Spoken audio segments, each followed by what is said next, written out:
Okay, so this is the Gemara Daf Yomi. We're in Avodah Zarah. This is Daf 26, Amud Aleph. So we ended where it says the Gemara relates to another incident. So Rav Menashe was traveling, and now it's 26, to Beit Torta.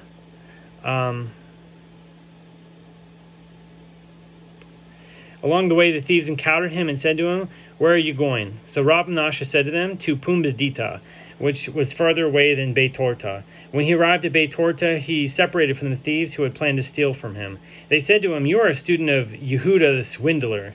Rav Menashe said to them, "Do you know him so well that you can accuse him of swindling others? May it be God's will that these people be subject to Rav Yehuda's ban of excommunication." The Gemara continues, "This curse was effective as the thieves subsequently went and carried out thefts for 22 years, but they were unsuccessful. Once they saw that their efforts were for naught, they all went and claimed their curse. They asked forgiveness and requested the curse be lifted, but there was no weaver among them who did not come to lift his curse, and a lion ate him." The Gemara notes that this explains the adage that people say with regard to a weaver, or gerdana, who is not shy, so tezan, but impudent, a year is deducted from his allotted years. With regard to these two anecdotes, the Gemara comments, Ta hazeh, so come and see what the difference is between the thieves of Babylonia and the bandits of Eretz Yisrael. So although thieves are typically less violent than bandits, the thieves in Babylonia reacted to Rav Menashe's action by denouncing Rav Yehuda, whereas the bandits in Eretz Yisrael praised the wisdom of Rabbi Akiva. So the Mishnah now says, a Jewish woman may not deliver the child of a Gentile woman because in doing so she is delivering a child who will engage in idol worship. But one may allow a Gentile woman to deliver the child of a Jewish woman. Similarly, a Jewish woman may not nurse the child of a Gentile woman, but one may allow a Gentile woman to nurse the child of a Jewish woman, while the Gentile woman is on the Jewish woman's property. Okay, this is sounds crazy, and now it gets into a big debate. So the Gemara cites a dispute related to the ruling of the Mishnah. The sages taught a Jewish woman may not deliver the child of a Gentile woman because in doing so, she is delivering a child who will engage in idol worship. And one may not allow a Gentile woman to deliver the child of a Jewish woman because Gentiles are suspected of bloodshed. This is the statement of Rabbi Meir. So this is back in the time when, the Gentile nations, whether it's the Greeks, the Romans, or otherwise, were out there and trying to exterminate Jews little by little wherever they could get away with it. So, and the rabbis say, and one may allow a Gentile woman to deliver the child of a Jewish woman when other women are standing over her, watching her actions, but not when they are alone together. And Rabbi Meir says, even when other women are standing over her, one may not allow the Gentile woman to deliver the child of the Jewish woman, because there are times when the midwife places her hand on the infant's temple and kills him by applying pressure to the area, and the act is not seen. So the Gemara relates a story that validates this concern. This is like that incident involving a certain Gentile woman who said to her fellow Gentile, "You are the midwife of Jewish women, the daughter of a midwife of Jewish women." This was meant as an insult. In response, the other Gentile said to her, May as many evils befall that woman," meaning you, "as the number of Jewish infants that I have killed, as I extract blood from them like the foam of a river." This Gentile midwife claimed to have caused deaths of many. She was basically bragging. So the Gemara clarifies the opinion, meaning exaggerating in a brag. So the Gemara clarifies the opinion of the rabbis. And the rabbis who are not concerned to the same extent as Rabbi Meir would say to you, that is not so. It was merely through words that the Gentile midwife was establishing herself. In other words, she was bragging in order to intimidate her antagonist, whereas in reality she did not kill any infants. The Mishnah teaches that a Jewish woman may not nurse the child of a Gentile woman. The sages taught a Jewish woman may not nurse the child of a Gentile woman because in doing so she is effectively raising a child who will engage in idol worship. And one may not allow a Gentile woman to nurse the child of a Jewish woman because she is suspected of bloodshed. This is the statement of Rabbi Meir. And the rabbis say one may allow a Gentile woman to nurse the child of a Jewish woman when the other women are standing over her, but not when the Gentile woman is alone together with the child. And Rabbi Meir says even when other women are standing over her, one may not allow a Gentile woman to nurse the child because there are times when she smears poison intended for him upon her breast when she is outside the house and subsequently kills him with it while nursing. The Gemara remarks, and it is necessary for the dispute between Rabbi Meir and the rabbis to be stated with regard to both the case of a midwife and that of a wet nurse. The reason is that if the Tana had taught us only the halach of a midwife, one might assume that it is only in that case that the rabbis said that it is permitted to allow the Gentile to deliver a Jewish infant, because it is not possible for her to kill him, due to the fact that other women see her. But with regard to a wet nurse, as it is possible that she might smear poison upon her breast while she is still outside of the house and then kill him with it, one might say that the rabbis concede to Rabbi Meir that a Gentile woman may not be allowed to nurse the son of a Jewish woman under any circumstances. And if the Tana had taught us only the halacha of a wet nurse, one might assume that it is only in that case that Rabbi Meir said that it is prohibited for a Gentile to nurse a Jewish infant, due to the fact that she might smear poison upon her breast while outside the house and kill him with it. But with regard to a midwife, since it is not possible for her to kill him where other women are standing over her, one might say that Rabbi Meir concedes to the rabbis. The Gemara concludes, it is therefore necessary for this dispute to be stated with regard to both cases. Based on the above discussion, all agree that a Jewish woman may not deliver the child of a Gentile woman, and the Gemara raises a contradiction from a Braita. A Jewish woman may deliver the child of an Aramean woman in exchange for payment, but not for free. Rav Yosef said in response, it is permitted to exchange for payment due to the enmity that would be engendered if Jews refused to deliver Gentile infants despite being offered money to do so. So Rav Yosef thought to say, delivering the child of a Gentile woman on Shabbat in exchange for payment is permitted due to enmity.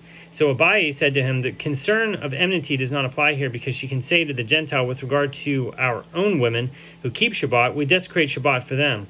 With regard to your women who do not keep Shabbat, we do not desecrate Shabbat for them. So Rav Yosef also thought to say, nursing the child of the Gentile woman in exchange for payment is permitted due to enmity.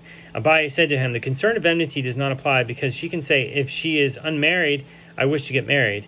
And if she is a married woman, she may say, I do not wish to become repulsive to my husband. So since she can provide a reasonable excuse for refusing to nurse a Gentile child, the concern of enmity does not apply.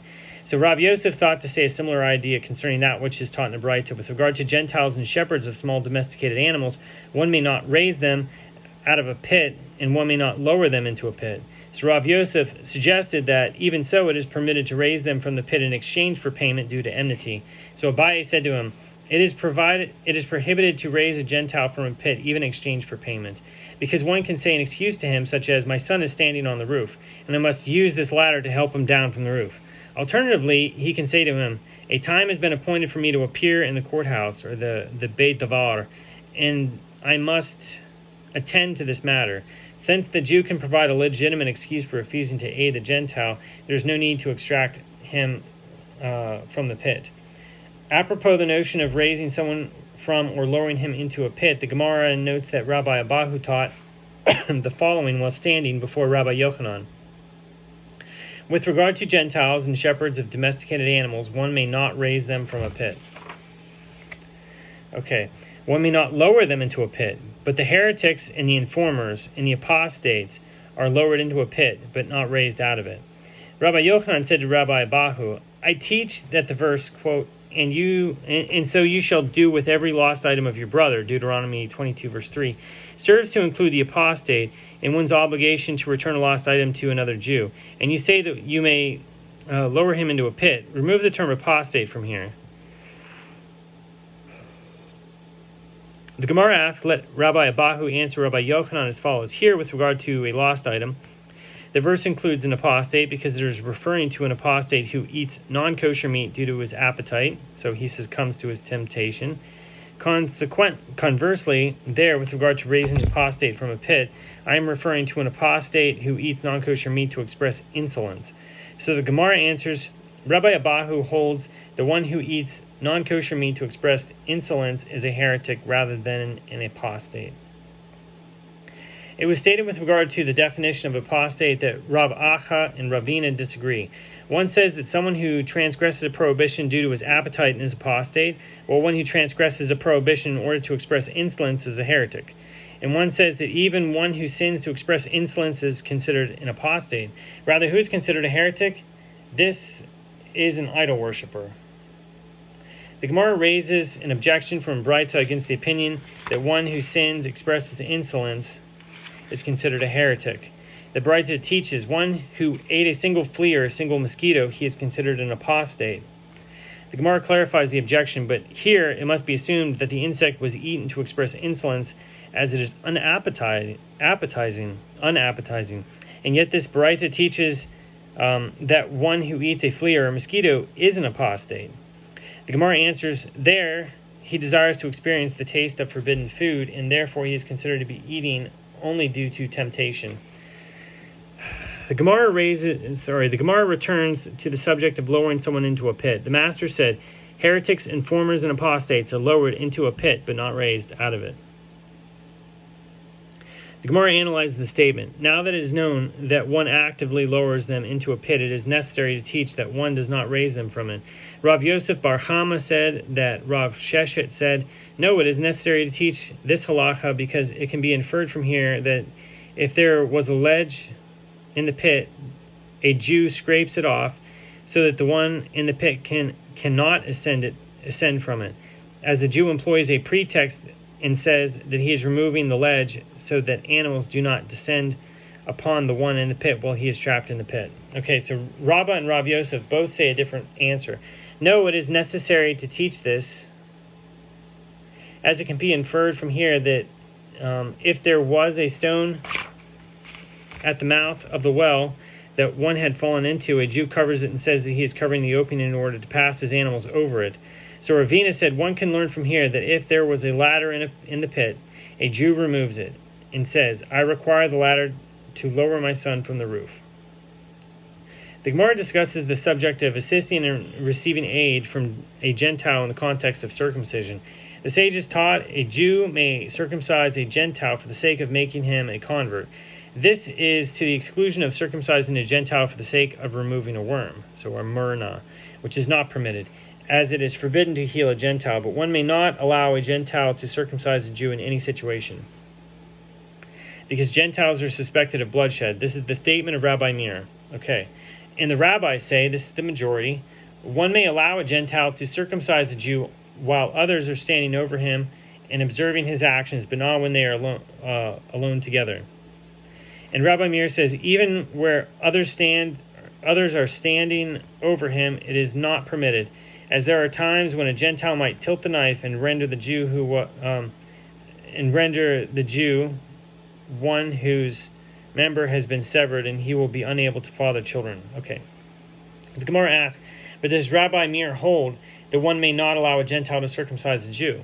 And the Gemara raises a contradiction against this claim from the following Braita. In a city where there is no Jewish physician, and in which there is a Samaritan physician and an Armenian, that is a Gentile physician, it is preferable that the Armenian circumcise the Jewish boys of the city and the Samaritan not circumcise them.